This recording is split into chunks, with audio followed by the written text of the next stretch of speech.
23শে জানুয়ারি নেতাজি সুভাষচন্দ্র বসুর জন্মবার্ষিকী উপলক্ষে সাবরুমের বজেন্দ্রনগর স্কুল মাঠে শুরু হলো 3 দিনব্যাপী বর্ণাঢ্য মেলা। মেলার মূল উদ্দেশ্য ছিল নেতাজির দেশপ্রেম, আত্মত্যাগ এবং আদর্শ নতুন প্রজন্মের কাছে তুলে ধরা। মেলার শুভ উদ্বোধন করেন মন্ত্রী শুক্লাচরণ নোয়াতিয়া।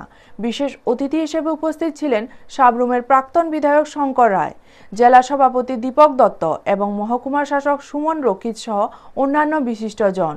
আলোচনায় বক্তারা উল্লেখ করেন, নেতাজি ছিলেন আপসহীন স্বাধীনতার প্রতীক এবং তার আদর্শ আজও সমাজকে অনুপ্রাণিত করে।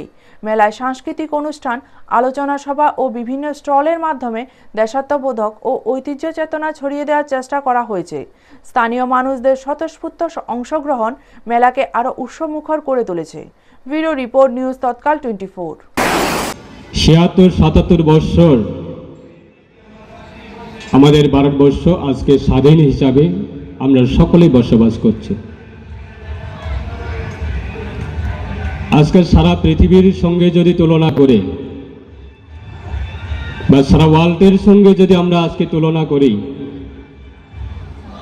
আজকে আমাদের ভারত একটা মহান ভারত হিসাবে অন্যান্য দেশের সঙ্গে বিভিন্ন দিক দিয়ে যদি তুলনা করে আমাদের ভারত আজকে দিনে দাঁড়িয়ে একটা শক্তিশালী ভারত গঠন হয়েছে। সেটা আমার পূর্ব বক্তারা বলার চেষ্টা করেছে।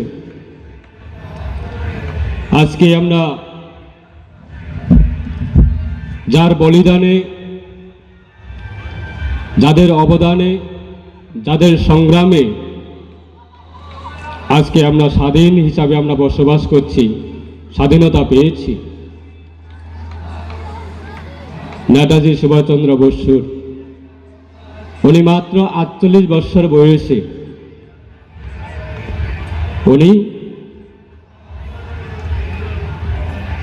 মৃত্যু হয়েছে বলে এখনো সকলের কিভাবে মৃত্যু হয়েছে, কোথায় হয়েছে, সেটা সকলের কাছে সেটা অজানা।